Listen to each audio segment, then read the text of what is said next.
Konnichiwa minasan, bonjour tout le monde. On se retrouve pour la troisième vidéo de mon défi une vidéo par jour pendant 30 jours. Aujourd'hui, je vais vous présenter le tableau des kana, les hiragana et les katakana, les caractères de base du japonais. Regardez ce tableau, ce sont tous les sons qui existent en japonais. Si ce n'est pas dans ce tableau, ce n'est pas un son qui existe en japonais.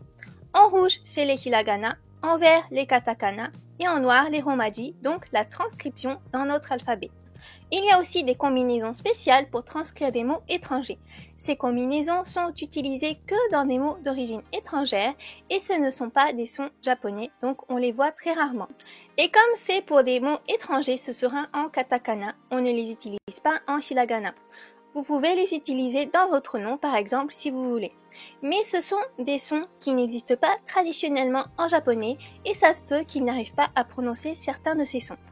Ce sont des caractères classiques qui sont assemblés. Il y en a un en taille normale et à côté un autre caractère en plus petit. Par exemple, le premier en haut, oui, c'est le caractère OU et un petit i et ça donne oui. Voilà les caractères de base, c'est la partie en haut à gauche du tableau précédent. Les 5 premiers caractères, ce sont les 5 voyelles du japonais. Il y a une colonne par voyelle et on combine les consonnes de chaque ligne avec pour faire les sons japonais. Donc la première ligne, c'est les voyelles et par exemple la deuxième ligne, c'est la ligne des ka. On combine ka avec les voyelles, ça fait ka, ki, ku, ke, ko. Donc en japonais, tous les autres caractères ont des voyelles, il n'y a pas de consonne toute seule, à part le n à la fin qui est transcrit par un n en romaji. Alors attention, il y a quelques exceptions pour la ligne des S, il n'y a pas de si, c'est un si. Pareil pour la ligne des T, il n'y a pas de ti, c'est un ti. Et à la place du tout, c'est tsu. Pour la ligne des Y, il n'y a que ya, yu, yo, donc il n'y a pas yi et ye. Et à la fin, faites attention, c'est wa, o, n, ils sont un peu différents des autres. Ensuite, on va voir la partie en haut à droite du tableau. Ce sont les caractères de la colonne des i qui sont combinés avec des petits ya, yu, yo écrits en plus petit. Donc en fait, ce sont deux caractères, mais ils sont assemblés ensemble et ça forme un seul son, une seule syllabe. Le i du grand caractère est combiné avec le y des petits caractères. Par exemple, la première ligne, ce n'est pas kia, kiyu, kiyo, mais kia, kyu, kyo.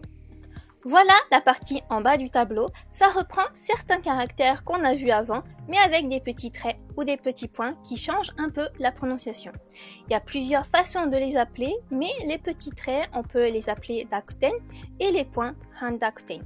Pour les caractères qui ne sont pas dans ce tableau, on ne peut pas leur ajouter de traits ou de points normalement. Alors la première ligne, c'est la ligne des K, avec des petits traits, ça devient un G, ça fait le son G. K devient Ga. Ensuite, c'est la ligne des S, Sa qui devient Z, Za, sauf le Shi qui devient Ji.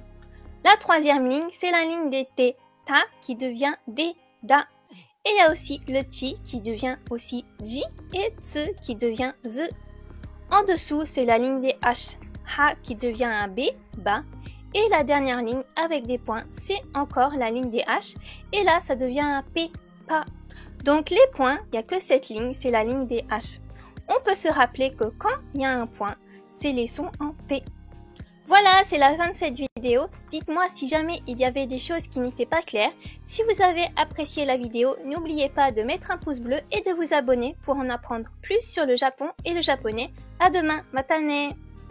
Vous pouvez télécharger gratuitement mon guide japonais de survie pour apprendre les bases pour voyager au Japon. Vous vous inscrirez aussi à ma newsletter pour recevoir tous mes conseils et en apprendre encore plus sur le Japon et le japonais.